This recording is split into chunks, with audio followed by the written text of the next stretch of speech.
a saber como acontece o feminicídio. Então, por hábito, o que acontece? A pessoa vítima ou a pessoa que vê o acontecimento, vê o feminicídio, vê a violência de gênero, a gente fica escandalizado, né? A gente fica absolutamente chocado e não consegue tomar o recurso daquilo que existe, né? Dos recursos que já tem para impedir e para a gente conseguir, de alguma forma, fazer frente à violência. Então, a catástrofe que está acontecendo no Brasil atualmente sobre isso. Então, a gente dispõe de uma lei muito bacana, né? Que é a lei da Maria da Penha, que foi uma conquista de uma mulher que sofreu tentativa de feminicídio, ela ficou paraplégica, e aí ela tomou o caso dela própria como um exemplo de como que a gente tem que lutar para não permitir que isso aconteça, né? A Maria da Penha, ela foi até o Congresso Nacional lutar para que fosse implementada a lei que, inclusive, recebeu o nome dela, Maria da Penha. Apesar do Brasil ter a lei da Maria da Penha, a lei que, inclusive, inclui aí pessoas transexuais e homossexuais, justamente por saber que é pela condição do feminino que essas pessoas sofrem, é por ser mulher, justamente, né, que essas pessoas sofrem, que foi feita a lei. Então, a lei passou a incluir transexuais e homossexuais por conta de saber que o objeto da violência não necessariamente tanto a mulher, mas é o feminino, né? O feminino que sofre violência. E aí a gente, há muito tempo no Brasil e no mundo todo, pensa por quê? Porque a mulher é um objeto de violência. Porque justamente as pessoas que a sociedade reconhece como mais frágeis, por que elas se tornam objeto de violência? Então, vocês trouxeram a explicação, vocês consideraram que é em virtude de uma estrutura machista da sociedade, é em função de que existe uma expectativa com relação a essas pessoas que têm uma performance feminina com relação àquilo que a sociedade estabelece que elas devem ser. Então, aquilo que a sociedade espera é que elas sigam um padrão de cuidado. Então, a expectativa é que a mulher ou transexual represente um cuidado que é submisso, de submissão, de fazer tudo para que uma determinada pessoa, às vezes uma determinada família, fique vivendo sob os cuidados que são de regime de escravidão, né, com relação a uma pessoa apenas. E aí a morte surge como um mecanismo de reforçar que essa pessoa está errada por não cumprir aqueles padrões. Agora, é interessante a gente observar também que muitas das vezes as pessoas continuam fazendo padrão. Então a mulher continua submissa, o transexual continua submisso, e mesmo assim eles sofrem violência, mesmo estando totalmente condicionado ao padrão da expectativa machista da sociedade, eles são mortos. E aí é que a gente não entende, né? Por que acontece isso? A gente até dá para entender esse padrão, assim, que a pessoa tem uma expectativa sobre ela. Então, a leitura que a sociedade, as ciências humanas, né, fornecem sobre os casos de feminicídio que tem aumentado, como vocês viram, durante a pandemia aumentou. A leitura que se fornece é a seguinte: bom, existia uma expectativa social de que aquela pessoa fosse cuidar de uma pessoa da família, e aí, à medida que essa pessoa se recusa ao cuidado, ela sofre violência. Isso acontece. Existiu, inclusive, um filósofo chamado Pierre Bourdieu, que essa é a leitura que ele oferece. Ele considera isso, né, que a violência surge porque essas mulheres se recusam.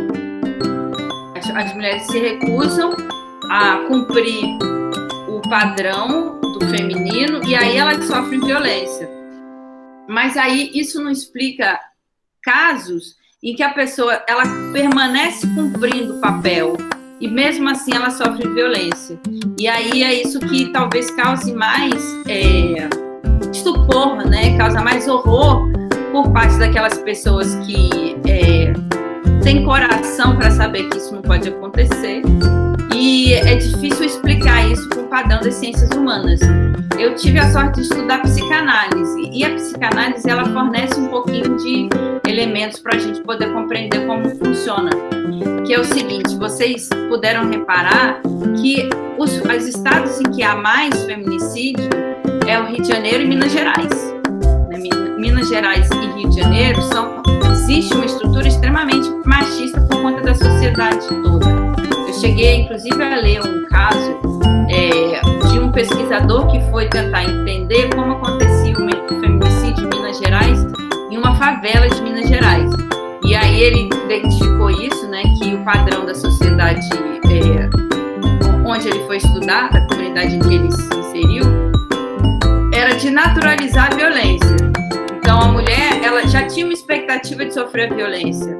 E aquela sociedade, a comunidade em si, tinha essa convicção de que a briga de marido e mulher não se mete a mulher. E aí, às vezes, a mulher chegava a ser morta na frente da comunidade como uma forma de representar um exemplo daquilo que pode acontecer com qualquer um. É o horror completo, né? Que você fala, caraca. E aí, a inserção desse pesquisador na comunidade foi no sentido de pensar, não, como que a gente pode mudar a situação que está aqui acontecendo? E foi uma situação de sucesso, inclusive, porque eles conseguiram intervir numa comunidade que não era tão grande, mas educar aquelas pessoas a partir do momento que eles... a técnica para evitar o feminicídio, né, em caráter estrutural, é expor. Então, expor o homem violento, expor o namorado violento. Só isso, de expor a pessoa violenta para a sociedade, é capaz de diminuir totalmente, cura. É uma coisa bem curiosa.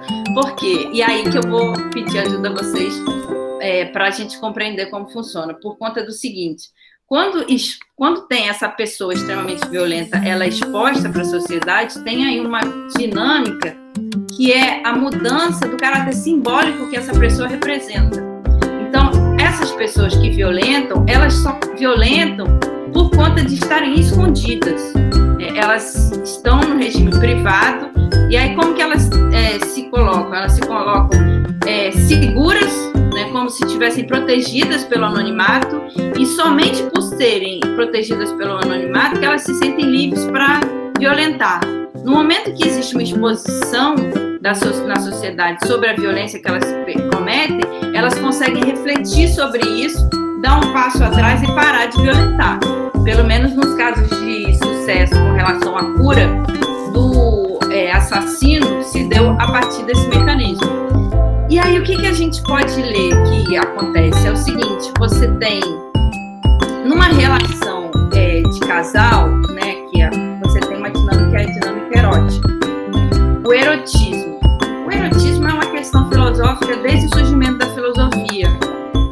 Inclusive, Platão ele considera que o erotismo é um elemento fundamental da prática da filosofia, que o filósofo ele é um ser erótico. E aí, lá na Grécia Antiga, você tem essa dinâmica que a filosofia ela é uma dinâmica erótica, por quê? Porque o filósofo ele permite-se morrer no discurso.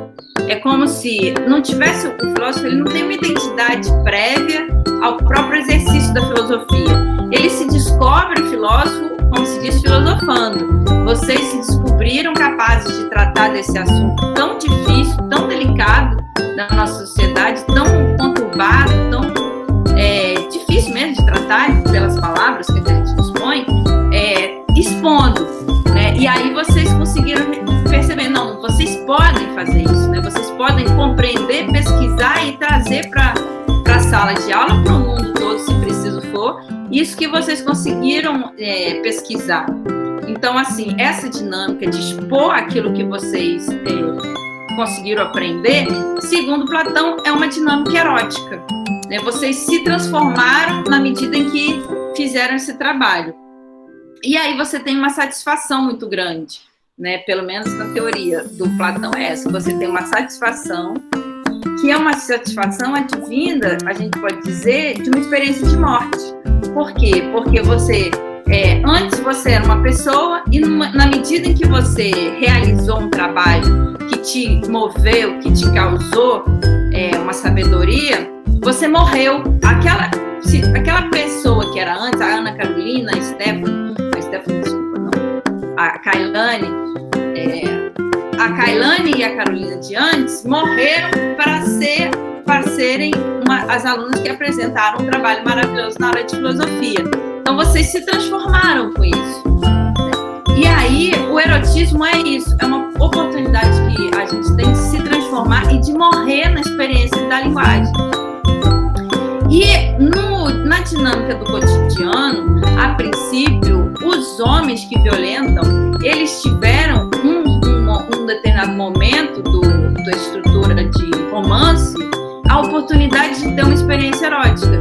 Então, assim, um homem se encantou por uma mulher, digamos. O homem se encantou por um transexual, que era feminino. Por uma semana, às vezes até menos, aquilo foi um romance, um idílio, um sonho realizado. Eles se deixaram de existir para existir em função daquela outra pessoa. Aquilo que era o feminino, eles desconheciam.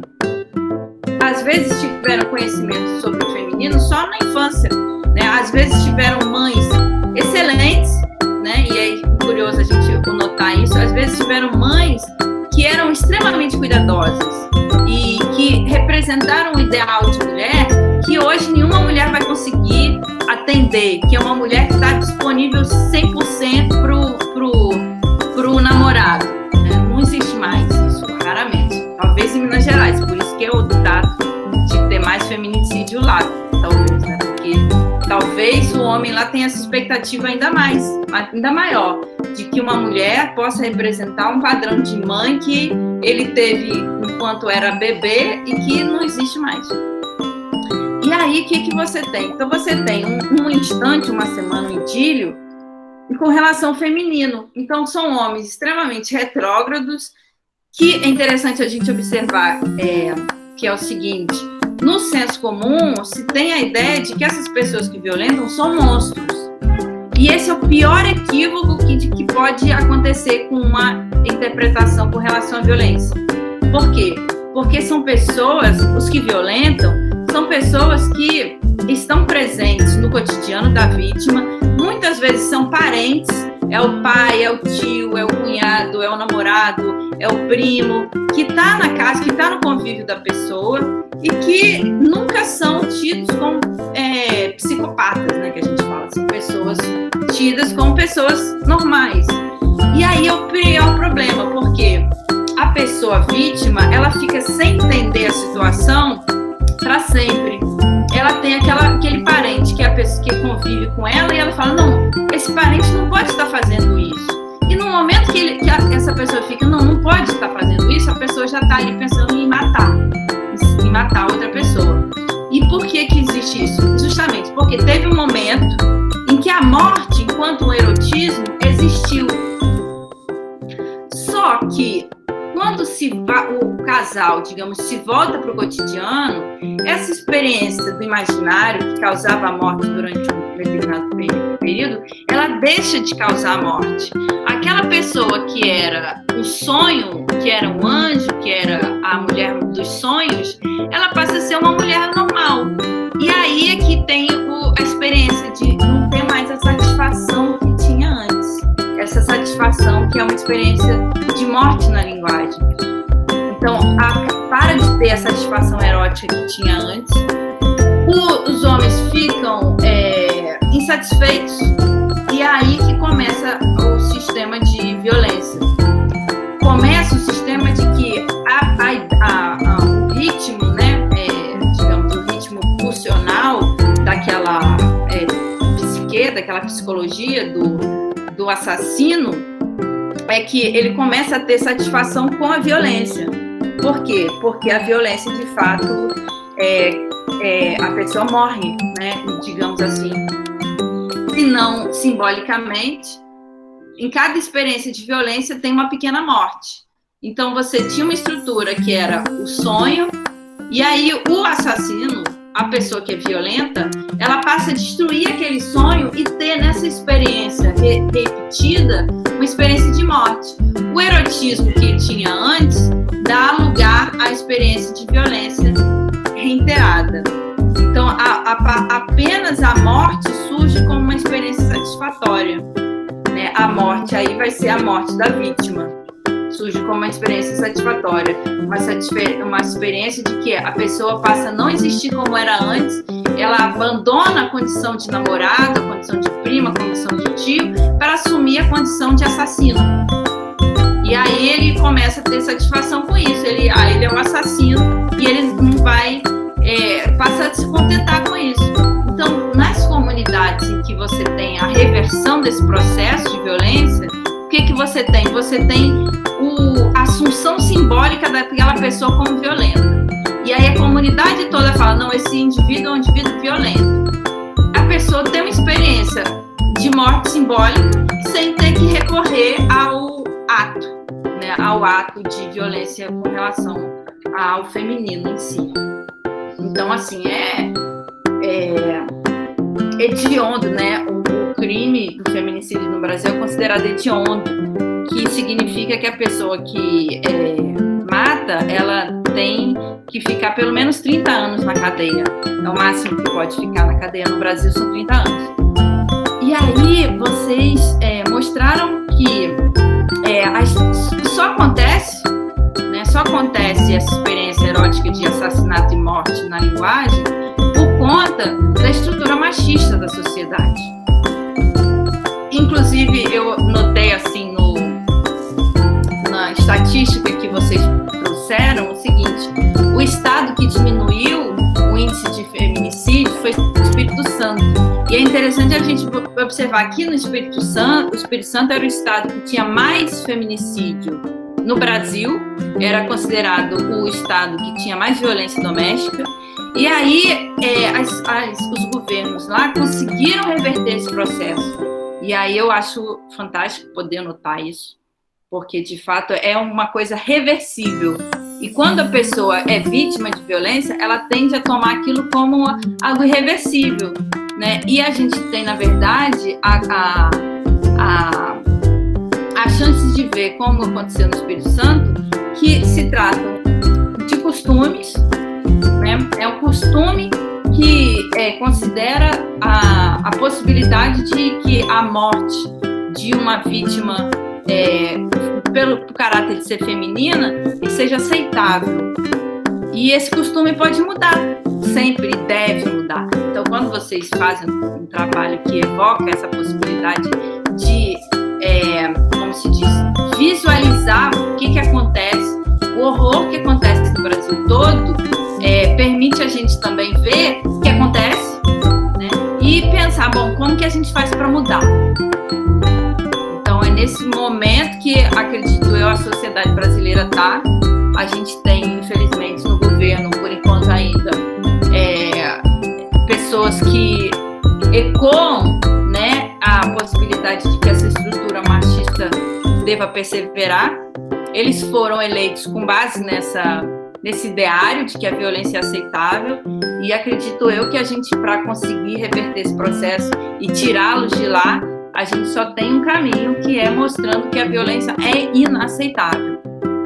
Então, existem milhares de formas de realizar o erotismo, com certeza, através da morte violenta, através da violência, é uma forma que é inaceitável e não deve ser aceitável, não deve ser aceitado por nenhuma mulher, nenhuma travesti, né, nenhum homossexual que esteja nessa condição de feminino.